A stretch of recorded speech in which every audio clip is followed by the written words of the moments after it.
রুবিং টেলসে তোমাদের স্বাগতম। আজ তোমাদের জন্য আরও একবার একটা ছোট সাইকোলজিক্যাল থ্রিলার। গল্পের নাম রাত 2:17। প্রধান চরিত্রে অনিরুদ্ধ এবং তার সহকর্মী। তোমাদের কাছে আমার অনুরোধ, তোমরা চ্যানেলটি অবশ্যই সাবস্ক্রাইব করে রেখো আরও গল্প শোনার জন্য। শুরু হচ্ছে আজকের গল্প, রাত 2:17।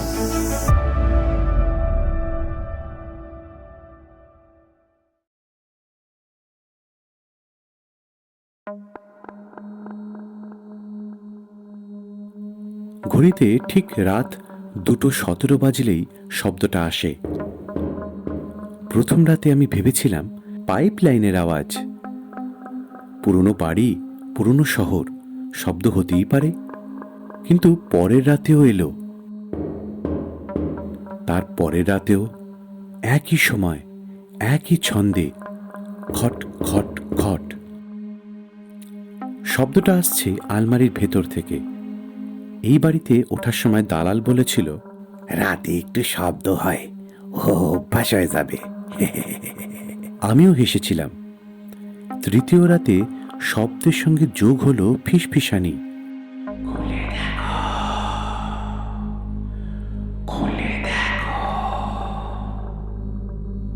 আমি উঠে বসি। ঘর অন্ধকার। মোবাইলের স্ক্রিন জ্বালাতেই ঘড়িতে দেখি 2:17। আলমারির দরজাটা সামান্য কাঁপছে। নিজেকে বোঝাই ইঁদুর, কিন্তু ইঁদুর আমার নাম জানে না।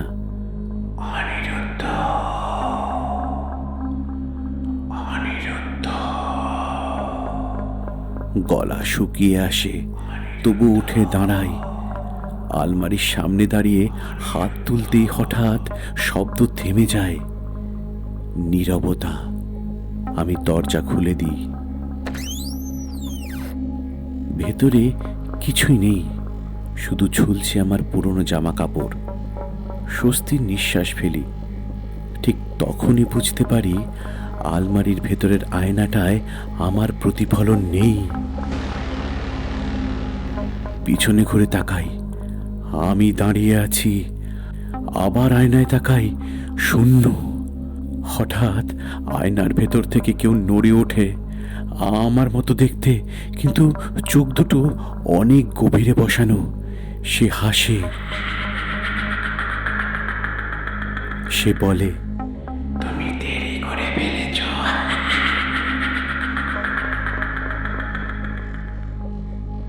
আমি পিছিয়ে যাই। দরজা পর্যন্ত পৌঁছানোর আগেই আলো নিভে যায়। চোখ খুলে দেখি আমি বিছানায়। সকাল। সবই স্বপ্ন।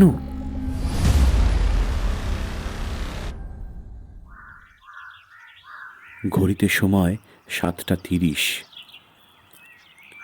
স্বস্তি নিয়েই অফিস যাই। দিনটা স্বাভাবিক, কিন্তু সহকর্মীরা কেমন অদ্ভুতভাবে তাকাচ্ছে। একজন ফিসফিস করে আরেকজনকে বলে, ওর চোখ দুটো আজ কেমন আলাদা লাগছে না? আমি আয়নায় তাকাই।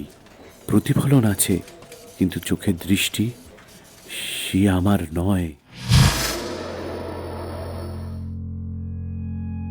সেই রাতে আবার ঘড়ি বাজে 2:17।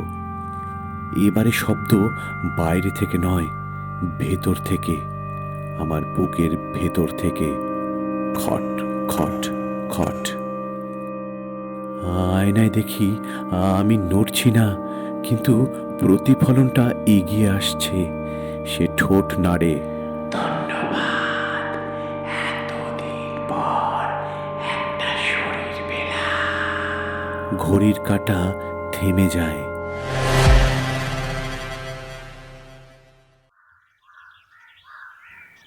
পরদিন সকাল।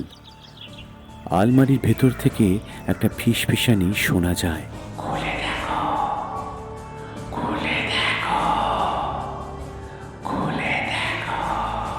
কিন্তু আর কেউ শোনে না, কারণ এখন আমি বাইরে আর সে আলমারির ভেতরে।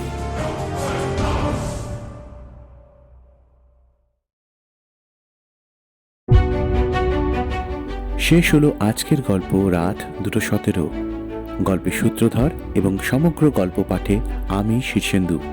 কেমন লাগলো তোমাদের এই গল্প আমায় অবশ্যই কমেন্টস করে জানাবে।